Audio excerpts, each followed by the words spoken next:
Peace is something the world often celebrates, but few ever understand its true cost. For Bill Gates, peace was never found in the silence of his mansion or the comfort of his billions. It was something he had to earn, piece by piece, through pain, sacrifice, and misunderstanding. The world knew him as a genius, a billionaire, a philanthropist. But behind that calm smile, there was a man who had paid dearly just to live without chaos. This is the story of Bill Gates, the man who learned the hard way that peace has a price. It all began after decades of non-stop noise, the meetings, the headlines, the controversies, the public expectations. Gates had built an empire that connected the world. But he himself had become disconnected from normal life, from stillness, from the very peace he once dreamed of when he was young. The world demanded something from him every single day, an opinion, a donation, a decision. But when everyone wants something from you, there comes a moment when you no longer know who you really are. One late night, sitting by the window of his Seattle home, Gates stared at the rain falling outside. The city was quiet, but his mind wasn't. The success, the awards, the interviews, none of it mattered at that moment. What he felt instead was exhaustion. Decades of being Bill Gates had drained him. He had always been in control of his work, his company, his future. But now, for the first time, he didn't know what he was searching for anymore. He turned off his phone, shut down his laptop, and walked to his study. On his desk lay hundreds of letters, from people around the world asking for help, advice, or money. Gates picked one at random. It was from a boy in Africa who wrote, "You helped my village get clean water. I just want to say thank you. You don't know me, but you saved my sister's life." For a moment, Gates smiled. That single letter carried more peace than any business success ever had. But it also brought a heavy truth: he had dedicated his life to improving the world, yet had forgotten to live in it. The next morning, he called his assistant and canceled all meetings for the week. No press, no conferences, no public appearances. Just silence. For the first time in years, Bill Gates wanted to be alone, not to work, not to plan, but to listen. He left Seattle quietly and traveled to a small coastal town far from the noise of the modern world. No one recognized him there. He stayed in a modest cabin near the ocean. The air smelled of salt and freedom. He wore simple clothes, no bodyguards, no phones, no cameras. For the first time in decades, he was just Bill, not Bill Gates. The first few days were strange. He didn't know what to do without schedules or screens. He walked along the beach, feeling the cold sand under his feet. He watched fishermen pulling their nets in at sunrise, heard children laughing as they played in the waves, saw the locals living simple lives, happy, unbothered, at peace. He couldn't remember the last time he had laughed that freely. As the days passed, he began talking with the locals. They didn't treat him like a celebrity, they treated him like a neighbor. A fisherman named Mateo once asked him, "You look like you carry a lot on your shoulders, friend. Are you running from something?" Gates thought for a moment and said softly, "Maybe from myself." That night, he sat by a fire on the beach, the sound of the waves mixing with the crackling wood.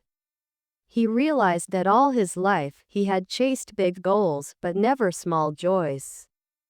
Peace wasn't hiding in the billions he had made, it was hiding in the moments he never had time for. But peace, he soon learned, wasn't free. It came with guilt.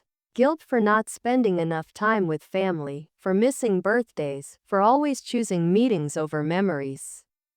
He remembered moments with his ex-wife Melinda, how she had once told him, "You don't know how to stop, Bill. Even when you win, you're still running." Back then, he thought she was wrong. Now, sitting by that lonely fire, he finally understood. He thought about the people who misunderstood him, those who called him manipulative, secretive, powerful in all the wrong ways. It hurt, but he realized he couldn't control what the world thought. He could only control his own truth. And his truth was simple. He wanted peace, not power. On the seventh day, as the sun set over the horizon, Gates stood by the water's edge. The waves washed over his feet, and for the first time, he felt light, as if the world's weight had finally lifted from his shoulders. He whispered to himself, This is what I've been chasing all along." When he returned to his usual life in Seattle, something was different. He spoke slower, smiled more, and said no to things that didn't matter. He stopped chasing approval. Instead, he focused on presence, being fully there, wherever he was. In an interview months later, a journalist asked him, "Mr. Gates, after everything you've achieved, what do you think is the most valuable thing in life?" Gates paused for a long time before answering, "Peace. But it's not given to you, you earn it. Sometimes. You earn it by losing everything else first." That answer became one of the most shared quotes online. But what most people didn't know was that it came from a very real place. A place where a man who had everything finally realized what truly matters. Peace, for Bill Gates, wasn't about silence. It was about acceptance. Accepting that not everyone would understand him. Accepting that he had made mistakes. Accepting that life, no matter how much you plan it, has its own rhythm. He once said privately to a friend, "You spend the first half of your life trying to be somebody, and the second half trying to be yourself again." That, perhaps, was the real story of Bill Gates, not the billionaire, not the innovator, but the man who searched for himself amid the noise of the world. In the years that followed, Gates became more selective with his time. He still worked tirelessly on global projects, but he also took time to visit old friends, walk through gardens, and read books that had nothing to do with business. He started smiling in photos, genuinely, not for the camera. And yet, every now and then, when the criticism came back or the internet turned cruel, he would remember that small cabin by the sea. The one place where he learned that true peace doesn't come from being understood. It comes from understanding yourself. There's a price for everything in life. Success costs sleep. Fame costs privacy. But peace costs ego. You must be willing to let go of how you want the world to see you, and just be who you are. That's the hardest lesson of all. For Bill Gates, peace didn't come wrapped in luxury or applause. It came in quiet moments, in forgiveness, in humility. It came when he finally stopped trying to fix the world and started learning to live in it. Years later, when someone asked him if he missed the chaos of running Microsoft, he smiled and said, "No. I don't miss chaos. I've had enough noise.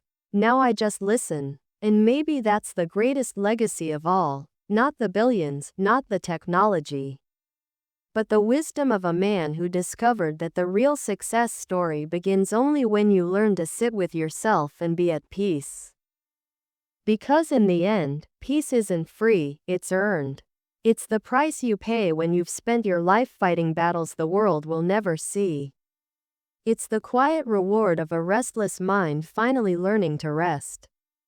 Bill Gates paid that price, and in doing so, he found something the world could never take from him again.